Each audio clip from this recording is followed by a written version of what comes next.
வணக்கம். ஷியோவோட குட்டி ஃபார்முக்கு அன்போடு அழைக்கிறேன். இன்றைக்கி வீடியோவில் நம்ம பார்த்துட்ருக்கிறது வந்து பெரிய க்ளீனிங் ஒர்க்கு. இந்த பேல்சம் வைக்கும்போது நான் இந்த இடத்த காமிச்சிருப்பேன் எவ்வளோ நீட்டாக இருந்ததுன்ட்டுன்னு. ஆள் விட்டு க்ளீன் பண்ணியிருந்தோம். இப்போ பாருங்கள் இதோட நிலமை எப்படி இருக்குன்னு. ஃபுல்லாக புல், அந்த அருகம்புல் வந்து அதோட வேர் இருந்தாலே அதுலேருந்து முளைச்சி வந்துடுது போல். அதாவது நம்ம வைக்கிற செடிகளை மீறிக்கிட்டு அருகம்புல் வந்துடுது. இதுக்கெல்லாம் யார் உரம் கொடுக்குறான்னே தெரியல. நம்ம பார்த்து பார்த்து வளர்க்குற செடி கூட அவ்வளோ தெளிவாக வளர்கிறதில்ல. இதுதான் இயற்கையோட மேஜிக்ன்றது. ஸோ இந்த இடத்த இன்றைக்கி க்ளீன் பண்ணிவிட்டு இன்றைக்கி புது செடி இந்த மிஸ் ஆன இடம் இருக்குது இல்லைங்களா, அந்த இடத்துலலாம் வைக்கிறது தான் இன்றைக்கி என்னோடய வேலை.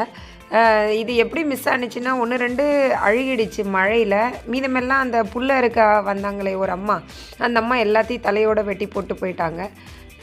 இது வந்து நான் ஆள் விட்டு க்ளீன் பண்ணாலாம் டெய்லியும் நான் க்ளீன் பண்ணிகிட்டே இருக்கணும் போல் இருக்குது. அதனால் இன்றைக்கி களத்தில் இறங்கலான்னு சொல்லிட்டு நானே இறங்கிட்டேன். கிட்டத்தட்ட இது 1 மணி நேரம் ஆணுச்சு ஆல்மோஸ்ட் ஃபுல்லாக முடிக்கிறதுக்கு. கொஞ்சம் சிரமமாக தான் இருந்தது, இருந்தாலும் இன்ட்ரெஸ்டிங்காக தான் இருந்தது. ஏன்னா நம்ம தோட்டம் வைக்கணும்னு ஆசைப்படுறோம், அப்புறம் புல்லெல்லாம் க்ளீன் பண்ணலான்னா எப்படி க்ளீன் பண்ணக்கூடாதுன்னு இல்லை, எனக்கு அது ப்ராப்பராக செய்ய தெரிகிறதில்ல அவங்க செய்கிற மாதிரி. ஸோ இன்றைக்கி முயற்சி பண்ணி ஆல்மோஸ்ட் எடுத்திருக்கேன். பட் இன்னும் 2 நாளில் மழை சொல்லியிருக்காங்க, சீக்கிரமாக முளைச்சி வந்துடும். இந்த கொஞ்சம் இடம் கிடச்சிருக்கு இல்லைங்களா, இந்த இடத்துல தான் நான் பீட்ரூட் இல்லைன்னா காலிஃப்ளவர் விதை கூட போடலான் இருக்கேன். இதை க்ளீன் பண்ணக்கப்புறம் எனக்கே ஒரு இன்ட்ரெஸ்ட் வந்துருச்சு.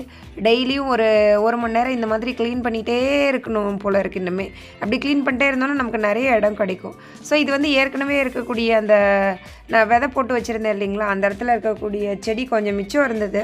ஸோ இதை எடுத்து வைக்கலான் இருக்கேன். இந்த விதைகள் வந்து கொஞ்சம் ஏற்காட்டிலேருந்து எடுத்துகிட்டு வந்தது. மீத விதைகள் வந்து நான் நர்சரிக்கு செடி வாங்க போனப்போ அங்கே இருந்தது, கொஞ்சம் அவங்கக்கிட்ட கேட்டு எடுத்துகிட்டு வந்தேன்.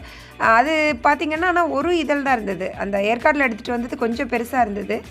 பட் எனிவே எதாக இருந்தாலும் பரவாயில்ல, எனக்கு இந்த வாட்டி வந்து இதில் வந்து ஃப்ளவர்ஸ் பார்க்கணுன்னு ஒரு ஆசை.